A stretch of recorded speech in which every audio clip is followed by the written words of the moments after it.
Hello students, welcome to the chemistry class. Today I am going to explain you the physical states of matter, kinetic theory of matter and its postulates, and we will see the explanation of states of matter based on kinetic theory, and lastly we will compare the properties of solids, liquids and gases. Physical states of matter.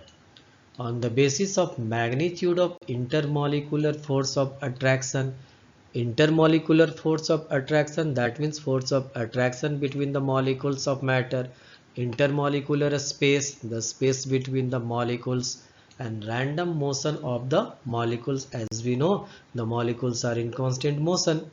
Matter has three states: solid state, liquid state and gaseous state.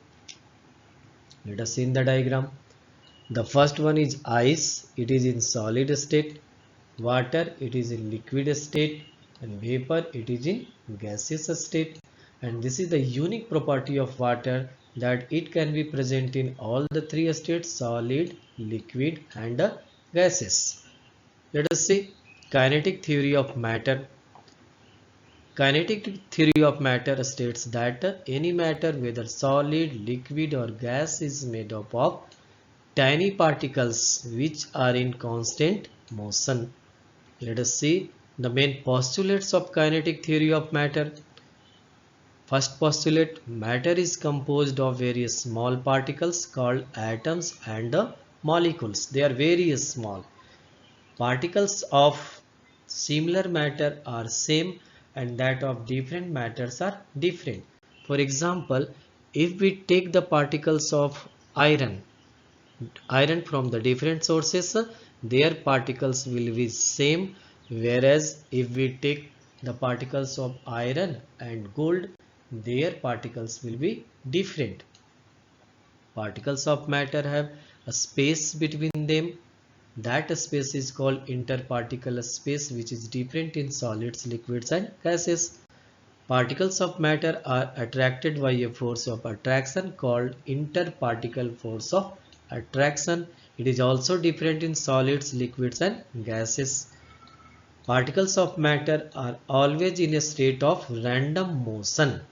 Random motion, their particles show the zigzag motion, that is called the Brownian motion. Now, explanation of states of matter based on kinetic theory. According to kinetic theory, how can we express the solid, liquid and the gaseous state? Let us start with the solid state. In solids, the motion of the particles is so less that they can vibrate only about their mean position. So they have a strong force of attraction and less interparticle space. We can see in the diagram. Here it is the particles of solid. They are very close and there is very less space between one particle to another particle. This is because of the very less motion of the particles in solid. This makes solids hard and rigid, difficult to compress and having fixed shape and size. It is difficult to compress because there is very less space between the particles of solid. If there is no space, very less space, then how can we compress them? And they have fixed shape and size because their particles are attracted by a strong force of attraction. In liquid state, in liquids, the motion of the particles is more, so they are free to move randomly.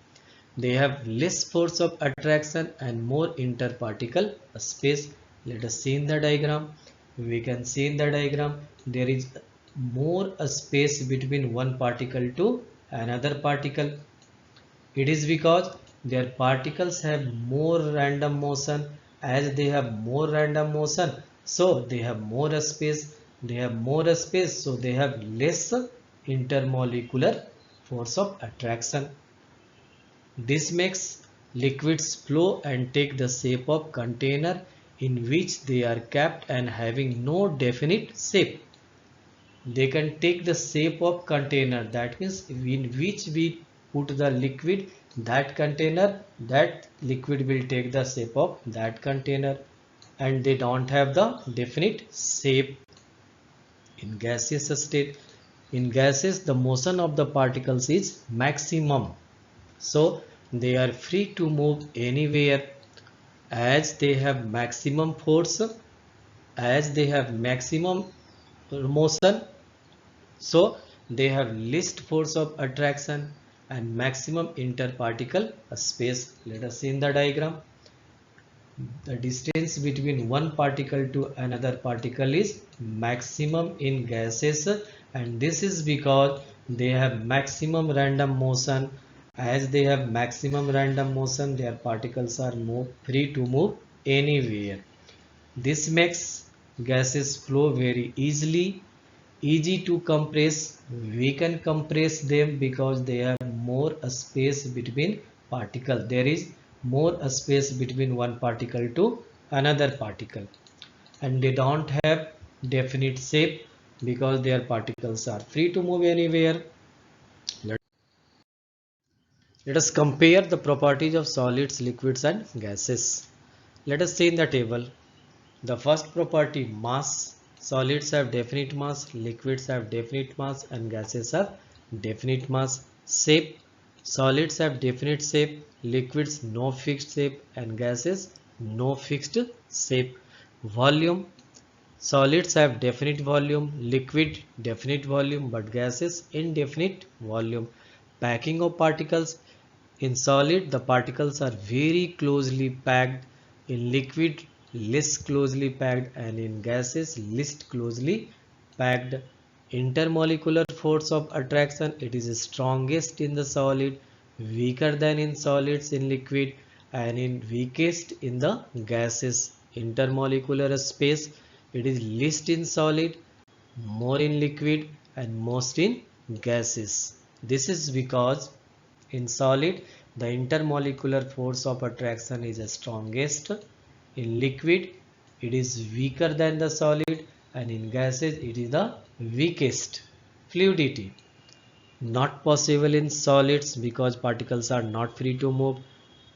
Can liquid particles can flow, and gases particles can flow very easily because their particles are free to move.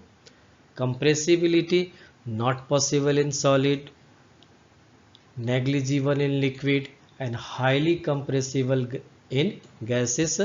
Gases are highly compressible because they have highest intermolecular space. Rigidity, solids are highly rigid, liquids are less rigid, and gases are not rigid because their particles are free to move.